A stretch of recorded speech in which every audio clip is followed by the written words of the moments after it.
I'm here with Peter Lavelle, host of RT's Crosstalk. Peter, we have some news coming out of Chicago. We usually don't do Bad. these types of programs, but I think this one warrants a good 5 or 10 minutes of our time because it's so astonishing what happened in the Egregious. Smollett Egregious. case. What are your first thoughts on it? I speechless. I woke up this morning because of the hour change difference, and I just said, "What?" I went to Zero Hedge. I read the Zero Hedge article, the headline. I didn't understand it. I simply didn't understand what the headline meant, and then I had to go into the story, and I thought, "What? What?" A number of felonies were alleged. We have forensic evidence. We have videos.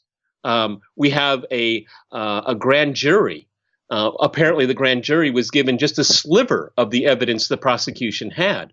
I mean, this was a slam dunk. And someone that tried to enrage the country, divide the country even more through a stunt. Also, prior to his assault, the assault on him with the noose and the bleach and the MAGA hat. Before that, there was mail fraud, where he sent himself a threatening letter to himself. He used the U.S. postal system, which is a felony.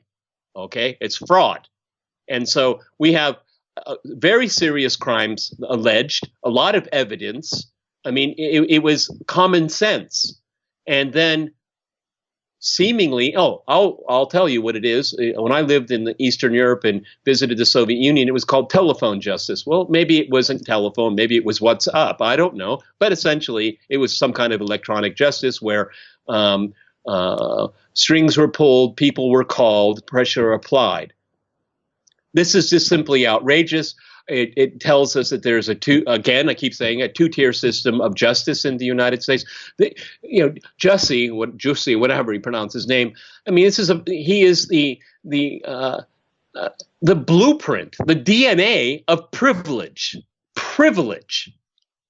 And so the privilege, again, get off scot-free.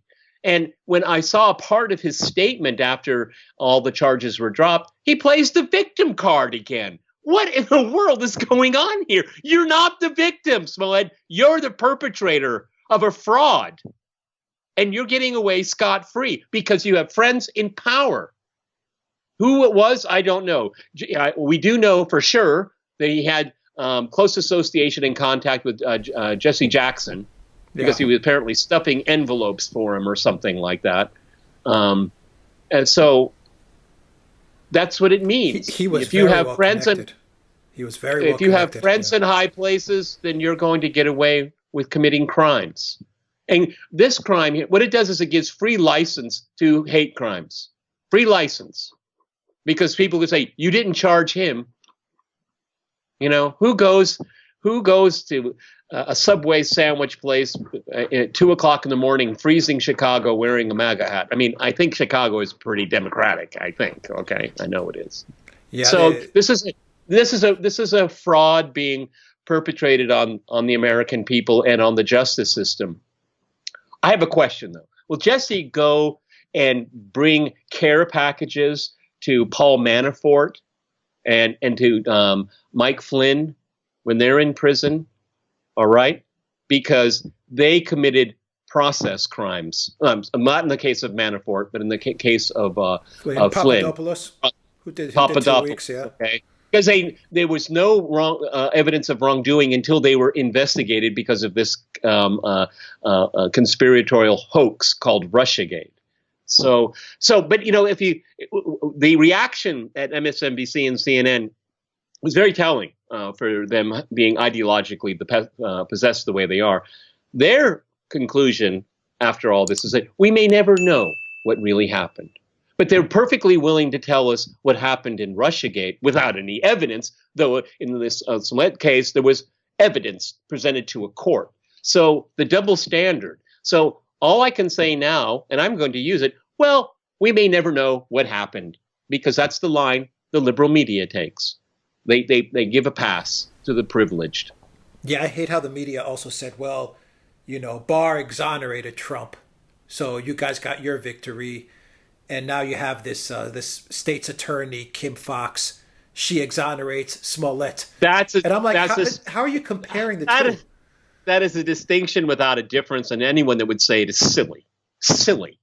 Okay. First of all, Mueller's report was not. It was an investigation. It was not a criminal investigation. What was in the case in Chicago, it was. So I'm not going to have to keep parsing my words here for people that don't have enough brain power to process the difference between the two. It's ridiculous on its face. But it isn't ridiculous on its face to see how the elites protect themselves. They protect themselves. All right. And this is obviously politically motivated, like the Russiagate was politically motivated.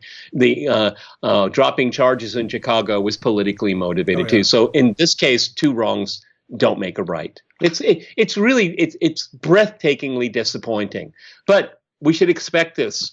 This is what culture wars are all about. Okay, it's not what's right. It's not about facts. It's about who gets their way and shuts the other side down.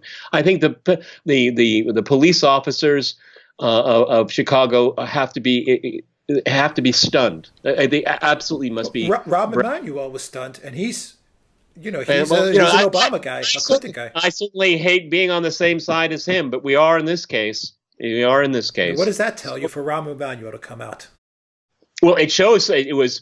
I mean, he's being mayor of Chicago is a pretty heavy duty job in the United States. Okay, it's up there in the top dozen jobs you can have in government in America.